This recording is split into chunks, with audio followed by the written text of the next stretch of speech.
Today, we have an especially covfefe show. We discuss the difference between Pussycat dolls and Pussyhat dolls with the only two famous musicians in Hollywood who support President Trump, MAGA songwriter Joy Villa and former Pussycat doll Kaya Jones. Then, Antonia Okafor joins the panel of deplorables to cover Harvard University's awarding a fellowship to transgender traitor Chelsea Manning, potential DACA deals between the White House, Chuck Schumer, and Nancy Pelosi, oh my, and the mailbag. But stick around to the end because we're going full covfefe in the last segment. I'm Michael Knowles. This is The Michael Knowles Show.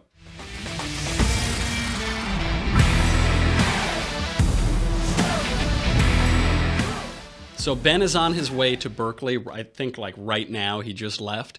All hell is breaking loose. The National Guard is being called in. Supplies are being helicoptered down into this war zone in Northern California. We wish Ben good luck. I hope he makes it back. Stay safe up there. And I hope you get to give your speech. Today, moving on, I don't want to talk about any news today because I am so excited.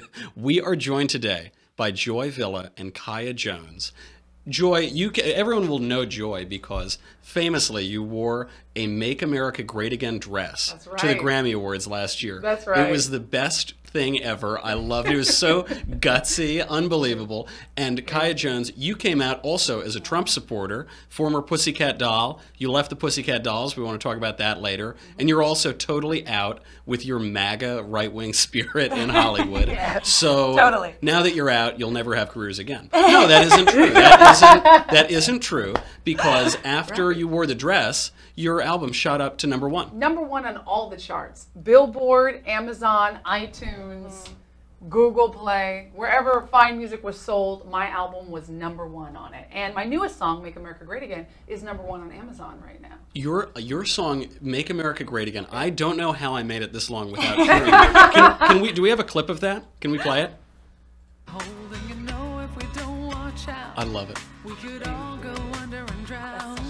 Yeah, the future depends on us. So we gotta wake up, gotta shake it up now and let's make America great. We can come back twice. Oh my God. That's awesome.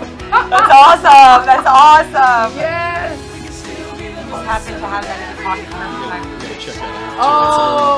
It's an American flag. It's just... Yes, I want you at every concert I do from now on doing that. It's my Constitution lighter with the American flag. I love that song so much. It's a really good song. It's fun. It's so fun. And I wrote it as a song of unity, from the heart. I said we can be the hope of every hungry child. Where have we gone astray? And it's a message of, okay, we might be in dark times right now. Politically speaking, we're so divided in America. But we can move towards hope and unity. And obviously, we know that here on the right side. As absolutely. We know we're winning, and we're not tired of it. We're winning everywhere. I mean, we're killing it on the internet. Obviously, the Trump fans basically shot your album to #1. Oh, it was incredible. The silent majority, they call it. And you, Kaya, you were signed at age 13, I think, by R. Kelly. And then you're signed at 16 by Capitol Records. Yes. Then you joined the Pussycat Dolls. Yes. This is you are as mainstream, as big as it gets from a very early age, but you're a conservative. Yeah. Did that have anything to do with why you left the Pussycat Dolls? Big time. Just a lot of the things that went on behind the scenes. It wasn't that we were, sexual, like young girls, because we would wear like little skirts and be, provocative. But I mean, we're 17, 18, 19, 20, you know what I mean? So it was that time where you want to be like cute. Yeah. Not to say like I would do that now, but at the time it was like, hey. So, but that was fine to own my sexuality. I think the problem really for me was the dichotomy of what was going on behind the scenes that people did not see. And what was going on behind the scenes? Everything could be pushed on us that you can fathom. So from girls having to vomit their food, to girls being on pills, to sexual advances, to abortions, you name it. Really? And for me, I just could not continue this narrative of caution, this is a lie for young girls that look at that and thinks it's their truth because they'll want to be you. And I wanted to be the Spice Girl. So I'm like, going like, I want to do that, I want to be that. But then you have to have a reckoning where, what am I doing? What am I doing? What What am I image doing am I putting out? that Yeah. I'm giving to a young child So that's looking at that going, I want to be that. Who is pushing this? Are we talking about producers, the industry, just a den mother from hell. a den mother from hell, really? Really. And Yeah. it's supposed to be about girl empowerment, right? You That guys was the were whole supposed to be point, the new yeah. girl empowerment group. Yeah, we were not empowered. We were a bunch of fingers trying to do stuff. We weren't a fist. Wow, And great way to put no, it. it was Yeah. it's true. Yeah. They divided us very well. So we were never a unit. And was that was the strategy? Keep you a little Oh, I separate, think keep you so. divided. I think so. Yeah, keep you in fear. Yeah, I think so, for sure. Do you think there were other conservatives in the group? Do you think that? Yeah. One of, my best friend was Nicole. She changed. Wow. Fame changes people. It's like you stand in the ocean and the waves come in, and so you're never in the exact same spot. Yeah. The sand moves. So sometimes it's only like a couple inches, and sometimes it's like you're out there. And you won't even notice. You won't even notice. And I didn't recognize who she became. Honestly, I was embarrassed for her. And when I left, I remember whispering that into her, "You're better than this." Was there a moment for you that came, you're looking around and you think, this isn't what I signed up for, the things have changed Yes. around me? What's that moment? That moment was Divas Live, MGM Grand Garden Arena. We were performing, and Patti LaBelle's wailing on stage, and we're coming underneath the stage, and I'm being told, and I'm in a little itty bitty outfit, and I was like literally 30 pounds, 40 pounds thinner than I am now. Wow. And I was Forcibly. yeah, because I barely ate. I didn't want to vomit my food, and I didn't want to take drugs. So How selfish of you. I barely How ate. selfish. I barely ate. But thank God for Kim Kardashian and women that actually have a body to actually say, okay, it's okay. But yeah, I was being told how fat I was under the stage, and I looked like I had pizzas sewn onto my, my ass, and That's what they told you. that's what Robin told me. Yeah. Wow. Before I went onto stage, because she was no longer wanted. They didn't want her on stage anymore. So her control was to insult us. And so we're coming through the aisle, myself and Melody, and the other girls are coming up on a riser. Yeah. And I get to the front of the aisle, and there's these two little girls in the front row, and one had to have been maybe 4 or 5, and the sister had to have been like maybe 8 or 9. Wow, so young. Really young. And the youngest one goes, "Oh, she's a Pussycat doll." And she was just so excited. Yeah. And I was like, I can't do this. Said you don't know the half of it, kid. I You couldn't, don't know like, what's it was so happening. cinematic. Yeah. Because you're like in this awesome arena. Right. It's what you It's fought supposed to be for. your dream. It Yeah. is your what dream. you went to. It is you your wanted dream. to do all your life. Your whole life. It is your dream. There's 25,000 people in house. You're going Yeah. live to 23 million households. It doesn't get bigger. You have You guys reached were the the peak. best selling. They were the #1 selling For that group moment, on for the that moment, planet for in that pop moment, for yeah. that moment. And you guys were making millions of dollars for We other did not. people. Yeah, we didn't make any of that. She didn't. But you somebody you made made money $500 on your a backs. week. No, you made $500 $500 I a get my week. paycheck stubs if anyone really wants to know. Now, what happened? I thought in Hollywood we're preening, we're left-wingers. We need to share the wealth and spread it around. Not so in the actual industry. Not so. I mean, honestly, I think if the Better Business Bureau heard about it, it's actually illegal. Some of the stuff that was being done, truthfully. So And in the industry, quite honestly, I've always been independent, so my story is different. But knowing there's so many young people on sets, and this is what angers me because I grew up modeling. So I was 12, 13. I got into modeling. So there's nobody there. Thank God I had a mom and a dad who protected me and would come to me and would chaperone.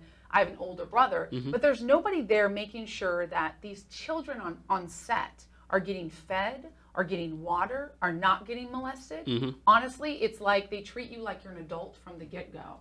So because you're working. You're working. You've got a You're job. a Even if body. you're 5 years they old. put the clothes on. You're a body. That's all you are. And honestly, if it wasn't for my belief in God and my strong family values, I would have gone down a dark path because it's so easy and it's encouraged. So you believed in God. Yes. Were you always a conservative?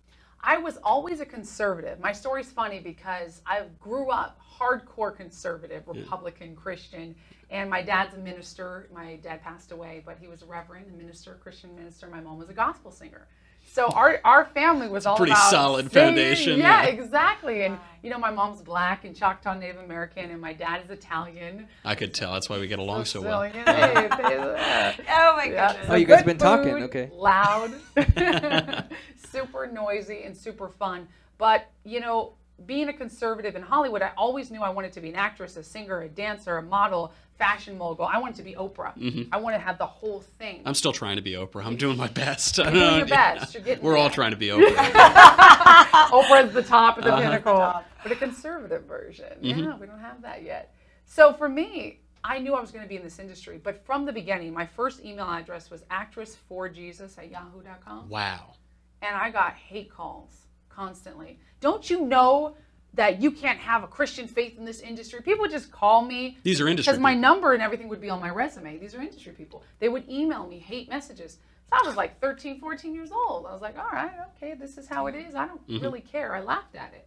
But it starts to wear you down. And by the time I got to be 17, 18, 19, 20, you want to be with the cool kids now. You're really trying to make it. You're trying to make something happen. I lost a lot of my conservative values. And I didn't necessarily backtrack on my personal values. I just didn't talk about it anymore. Publicly, you go, you know, I remember I this. changed my email. I changed the way I spoke. I just pretended like, okay, yeah, you guys have your liberal views. I'm just going to, you know, act like I'm a part of that group, even though secretly I'm kind of dying right now because you guys are disrespecting my faith, all faiths, disrespecting, you know, any decency, any abstract thought, any difference of opinion, any conservative values, any traditional values. In Hollywood, they hate a lot of families. They hate the traditionalist view, where we really put our faith in that, and we really say, no, it's okay if you want to be a mom, to be a mom, to be a dad, and to have your career. And we don't look at single moms or mothers who choose to stay at home as something bad. But they say, no, you have to be out there and forget about the kids. Why is that? What is it about this town that makes them give girls eating disorders and take their money and run them ragged and knock you for your Christianity and say you won't work in this town again if you believe in Jesus? What is it about Hollywood? I think, in my opinion, I think a lot of it has to do with the pressures. I mean, you know, whether you're in front or behind the camera, there's a lot of pressure. There's a lot of money at stake. It's a lot of intensity, and everyone has pressure to make sure you're number one, whether it's a number one song, the number one show, the number one film. There's a tense amount of pressure, which we know anything fear-based is not of God. So Great way to put when it. you have that amount of pressure, you can't help but every fear starts to rise. Of course. Right. This is going to be my last show. This Right, is it's going to be my last song. moment. We were just talking about it before we started. That's you know right. what I mean? It is one of those things where you're always so grateful. And when you're really new to it, you're just like, well, this is my stepping stone. This is my stepping stone. This You're is my hoping, moment. Here's the my next This is the thing. break. This is the break. This is the moment. And so you just follow what you're being given. But at the same time, I think a lot of the pressure comes from we're filling quotas, right? You got to be this, and there's a box You got to be for what that. they want. Well, it's a quota. And of course, these are all failed performers that are saying Almost Right. entirely. Not to well, in knock the music producers. industry. In the music industry, I say that. In because film, it too, is. a lot of times you see it's people who try to be an actor, try And to be a that's the director. power. Is I'll to tell hold you, it. I was on set. I worked on Heroes. That was my first big break. Yeah. So I was booked on the whole season 4 of Heroes. A lot of people would see me every Monday. Say, I saw you on TV. So I was part of the little ragtag crew, and it was really cool. And that was my big break. And it was the same thing like you're saying, like you want opportunities so bad. So you're willing to, okay, fine. They can treat me like this. Okay, fine. I won't speak up because I might lose this opportunity. And you've given so much. You worked so hard. You've spent so much money. It's very expensive to start up a career. And for me, though, I was at that point that I was just starting to break into acting, but I was doing my music. And this director comes on set, and it's raining. Okay, it's raining. It's cold. We're in the lot, and we're shooting a really difficult scene. That this is probably hour 18 on set. And the director starts screaming at everyone, get over here, get your damn self. He's just being rude. He's being impossible. So I was like, okay, I've been in the rain, you know, we've got the select stars that are in the tent, in the trailer, but the rest of us are here. That's right. I was like, okay. I looked at him, I said, hey, and I was like a small time actor on the set. I wasn't one of the big time guys. I said, hey, excuse me, be nice. And he just... It's the first time anyone ever told him that. Nobody said that to him. So you see the wheels turning, and he just goes, okay. Wow. And he stops yelling. Really? And that's when I realized the power in this industry is to be nice, is to be kind, is to be respectful. And from that moment on, I started I started taking notes. Who's treating me respectfully, and who do I actually want to work with in the future? Because one day I will have power in this industry. Because it's all relationships anyway. All relationships. And that changed my life Friendships, forever. relationships. I went back into being super hardcore conservative after that. Now, speaking of those relationships, you made a bet at the Grammys. You made this bet. You said, I'm going to wear this dress. Yeah. It might destroy my career. It might not, but I'm going to do it. This is what I think. And it didn't. You shoot to #1. You have this. It really works out. Yeah. When you leave the Pussycat Dolls, you're making a bet. You're saying, I can't take this anymore. I'm not going to choose to live my life this way. Has your politics hurt your career? Well, right away, I had a gag order, you know, right away. And I had to wait out time, and luckily some things happened with the group that allowed me then, I was free and clear. And I went to Europe and did EDM, and I was lucky enough that I had success with my first solo single from, you know, being in Europe, because the first one was Hollywood Doll, and then right after that was Take It Off, which was Data Life, DJ Reggie, Dimitri Vegas, Like Mike. So I worked with all these guys, came home and was like, I worked with all these people, and everyone's like, who? And of course they're all at like residencies at Hakkasan now. Everyone's like, oh my God, what was it like working with like Dimitri Vegas? But you had to go out. You had to leave the country. I had to leave the country, and so this is majority of my career has been in EDM and doing all of that. Because you've had these successful albums, Confessions of a Hollywood Doll, yeah, Kaya. all the Europe stuff, in Asia, Africa, India, all of that, and then they're a little more forgiving over there, because I toured there and had more success there before people knew who I was out here. They really, really are. And coming back to America, focusing on that, I've been doing some education reform stuff, working on stuff with science side of the fence that people are going to see next year. And just was focusing on starting a record company and working on that kind of stuff and back end and strengthening what I was about. This, you know, moment of her wearing the dress, what a lot of people, if they don't know, is that I was on the carpet not far away from her. You were? Yeah. I didn't know that either. Yes. That was our third Grammys we had done together. Yeah. We're both voting members of the Academy and part of, like, you know, she's part of the advocacy here, but I do advocacy in Las Vegas, well, LA chapter. But so it was a moment, and so you're seeing it happen live. You're watching the reaction I had the best right angle there. possible.